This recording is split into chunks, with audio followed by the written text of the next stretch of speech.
Hi, students. I just wanted to provide, hopefully this is a short video. I don't want it to be too terribly long, but I wanted to do a bit of a primer on credit and how it intersects with our unsecured versus our secured scenarios.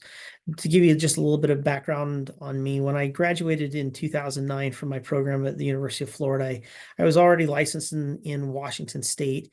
And you have to remember that this is right in the middle of, the Great Recession.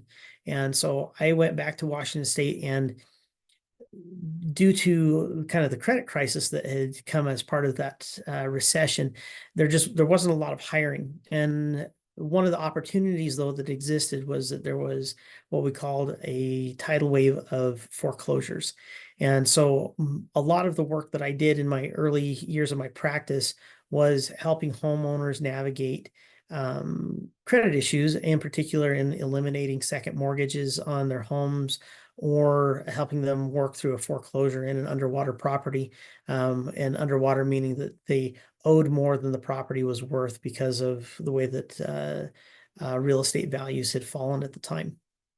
So the primer that you're going to find in the assignment for my in-person students, and what you will find as a additional note for my online students, is going to kind of go through Bankrate, and it's going to look at how credit, what the costs of those credits are. But then we're also going to look at why, when we look at taking unsecured credit like credit cards, and then attaching it to property through like HELOC, which is a home equity line of credit, but there will be involved a deed of trust or a mortgage to be able to secure that debt. It's cheaper. The payoff time is, you're going to see that that's going to shrink, but at the same time, you're also going to see that something that has no value is now being attached to something that does have value, and we'll have a little bit of a discussion as to why that's problematic. So I'm going to share with you my screen, and in particular, I want to share that application, and we're going to pop this up. If I can get it to pop up properly. Okay. So on the discussion of credit, what we're looking at is that there are a number of different kinds of credit that you can take out. Clearly, credit cards are something that you're being targeted with currently. At least I would expect that you are being targeted with those currently. You are also being targeted with student loan debt.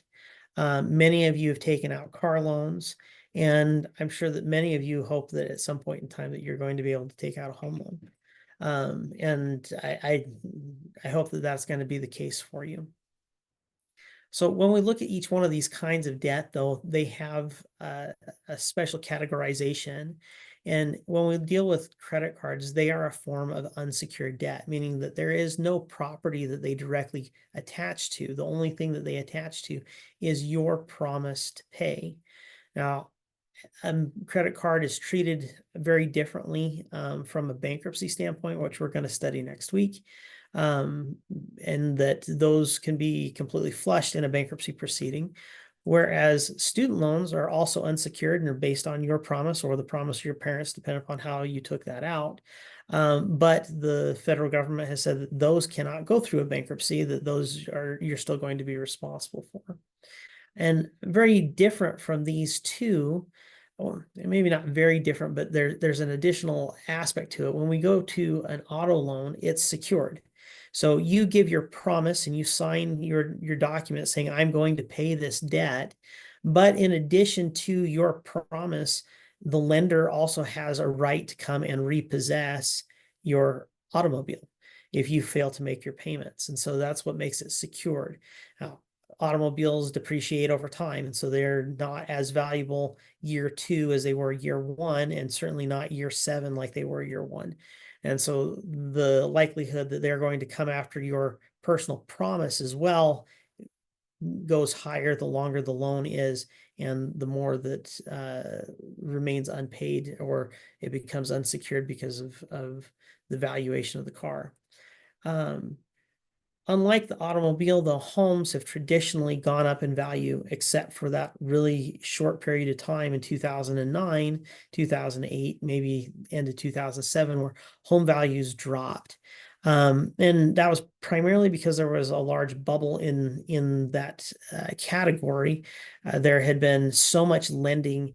Individuals that had really no business borrowing had additional funds that were available to them, and they were racing to be able to gobble up every piece of available property that there was. And it caused the values to skyrocket over a short period of time between 2003 and 2007. And then there was realized that there was a lot of instability within the system. These second mortgages had been taken out without proper documentation. Individuals had said that they had income that they did not actually have, and when the lending rates reset, adjustable rate mortgages or ARMs that we had at the time, they were resetting from 1, 2, and 3% to 7, 8, 9% at the time, and individuals just couldn't afford that jump. Even though we see it as only 6% in the delta, when you start to multiply that by hundreds of thousands of dollars in the cost of the real estate, you can see where that amount would change dramatically as to what the monthly payment was. So the group activity they have for you is this primer, and I'm going to stop the slide for right now, and I'm going to show you this document, and I'm hoping that this one's showing up for you here.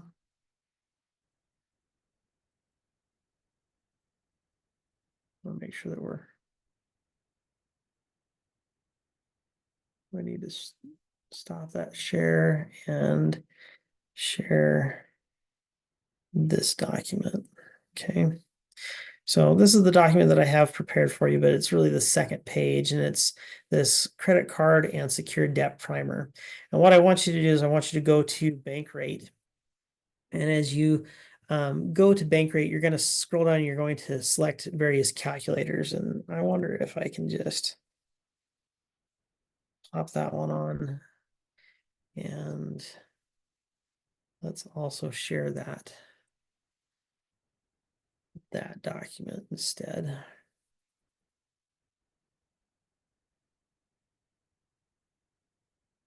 All right, so I believe this is what you should be seeing is now this healthier, happier, healthier wallet, happier you. And according to the document that I've provided, you're going to scroll down here until you can see all of the calculators that they have. And these calculators are going to be right here. And I just want you to press on See All Calculators. And when we pop in here, we have a number of calculators that are available to us. And on the right side of the screen, we want to scroll down here to, I'm sorry, I want to go to credit card calculators. Sometimes it depends upon the size of the screen, it changes, but so credit card calculators.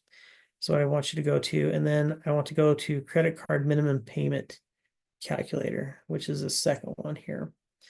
And as we get here, what I'm going to have you do is change the balances to various things. The current going rate actually for a credit card, if you're getting a brand new one, is higher than 18%. It's closer to 23% currently. But what I want you to do is I want you to be able to put in, $2,000. We're going to keep the 18% interest rate just for ease here. And that I think is just fine. Just leave those things there. And what we want to do is hit calculate. And what we're going to notice from this, and what I'm wanting you to record, is how many months is it going to take you to pay that credit card debt off based on the payment structure that you're creating and how much interest you're going to be creating on that. And eventually what I want you to do is I want you to get to the $45,000 side of it, okay? And I want you to record what it is that you've noticed from that process. The next thing that I want you, after you've done that and recorded those steps, I want you to run up to home equity. And we want to look at, we want to choose the HELOC calculator here that's right here. And when you choose that one, now we want to change this balance to the 45,000 number that we had discussed at the end of our previous deal. And I want you to go through, you're going to choose the 5 to 10 year option. I believe that I have you set the additional monthly charges to 0 and your annual fee to 0. I believe that's what I want on both those. And then you're going to hit a calculate from that. And I want you to look at this 10-year mark as to the payoff. And we should have,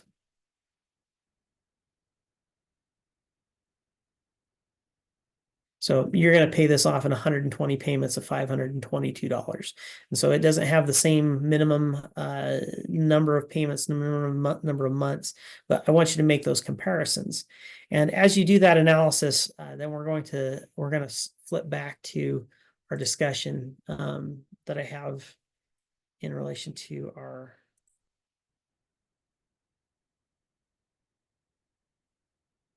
PowerPoint presentation here. And so the first thing that I want, this is, I think is just an incredibly important lesson for you to understand. And one that was important to me when I was in college. I distinctly remember the day that my professor went about teaching this little bit to you. And I want to make sure that I share this with each of you as well. So when I first started teaching this class, I went through and I pulled the average rates for a credit card. It was 16.2% at the time. Last year when I updated this, it was 21.07. For today, I didn't add this same slide in, but the rates have only gone up marginally since last year, although the brand new credit card is 23%. But we're going to keep these because these calculations are already available to me. With a 21.7% APR, so that's the annual percentage rate, this number encapsulates essentially 3 elements, okay, these 3 components. One is a base cost, which I'm going to call the borrowing or operations costs for the entity. So if we were looking at MasterCard, for example, we would say that they have, out of that 21%, 9.67% of that, or the 9.67% portion of that 21% goes to their borrowing and operations. This is how much they pay their workers, how much it costs them to rent properties, how much it costs them for computers and all the things that they do to work on that. It also includes their cost of borrowing from, this is the LIBOR rates that were available at the time. The second component that is part of that 81 or that 21% is profit margin. And the way that I calculated that is I look at MasterCard. I go to their profit margins that they're using. And so again, as of last year, when I last updated this, we look at their net margins here at the 45.6%. And then that translates again into their profit margin there, 8.12%. And then finally, what I look at is the cost of the lending, because when a credit card is issued, they don't issue just one credit card. They make an application. They're going to issue 1 million or many millions of credit cards.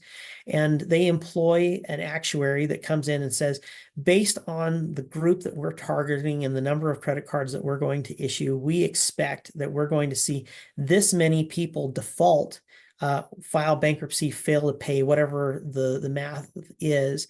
And that has been listed at 3.28% according to Investopedia. And I'm sure that each one of those lenders has a different number, but for the purposes of understanding how this is encapsulated, I wanted to make sure that we get that. And so from the breakdown, we see that credit card APR here at 21.07%. The default rate, which is really an insurance contract, they say that everybody that fails to pay the credit card, they've already been accounted for. And every single one of us that has a credit card pays a percentage to be able to have the right and to insure against that risk of default. And so if you ever have to file bankruptcy, I don't want you to feel badly for the company that gets flushed out in the bankruptcy, you know, like a MasterCard or whatever. They've already been collecting an insurance policy every single month against that eventuality. They knew exactly how many people were going to default. They just didn't know who was going to default. So they took that into account.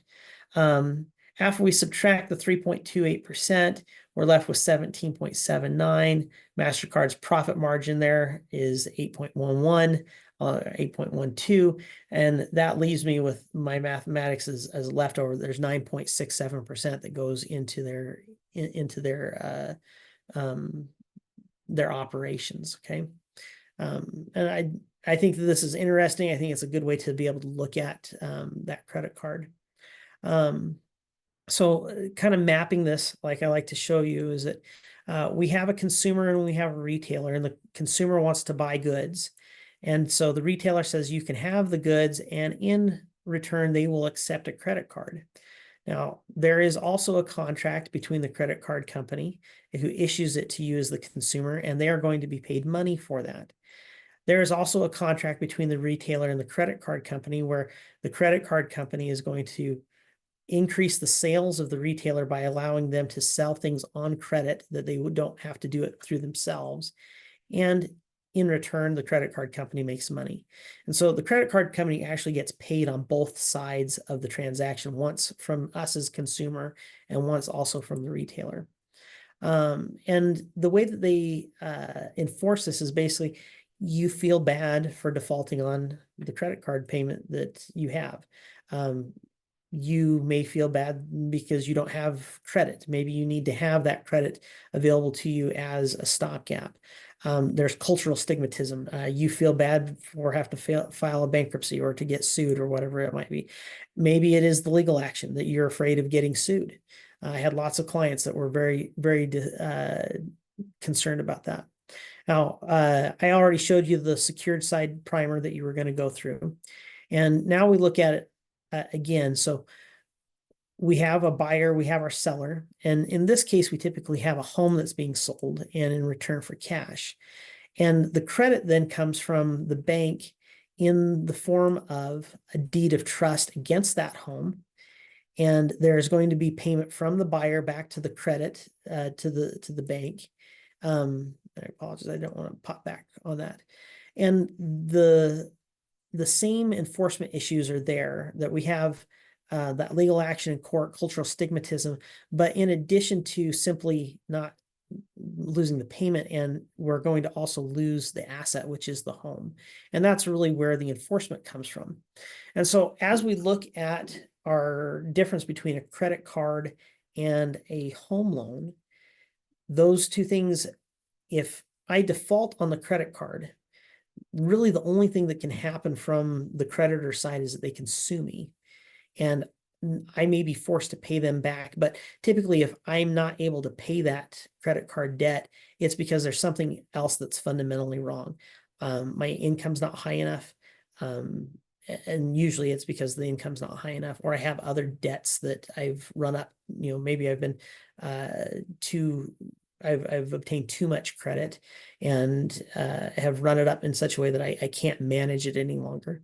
But most often the bankruptcy occurs because of somebody having a health issue, loss of employment. You know, that was the big issue in 2009, was the loss of employment. And I expect we're going to see that in the next year or so, that there's going to be an issue in loss of employment, which is going to bring back some of these problems. So when you have gotten too much debt, though, and this is one of the questions that's there on the primer, and we look at that $45,000, which I would posit is most likely unsustainable for the average family in America. they have an option of being able to roll that into the equity of their home. And the question to you is, does it make sense to roll that money into your home? If you can't pay it, should you steal equity out of your primary asset and risk the loss of that asset simply to be able to get a lower interest rate and a shortened payoff period? And I'm not going to answer that question for you here in this video, but that's something that I want you to think about. And we'll respond to that after I get back from Utah next week. I'm not going to go through those. That's probably enough. So I'm going to stop the share here for today. Credit's very interesting. Leverage is something that can be amazing, but it can also create significant issues for us as the borrower if the assumptions that we have as to the income, the availability of assets, if that shifts dramatically, now we are in, obviously, that leveraged position then flips on us and becomes a very bad position to be in. I want you to be careful with your credit, not telling you not to use it. Leverage is often what gives us the opportunity to get into a home sooner. It's sometimes the opportunity for us to be able to grow our business fast enough for it to be successful. And those are things that we have to keep in mind, but it's something to do it with an eyes wide open as opposed to, this is just what other people do and I don't know why we're doing it. You as managers need to understand the whys and how that impacts your business. So good luck. Happy Thursday. And I hope to see you guys all very soon. And if you have any questions, email me.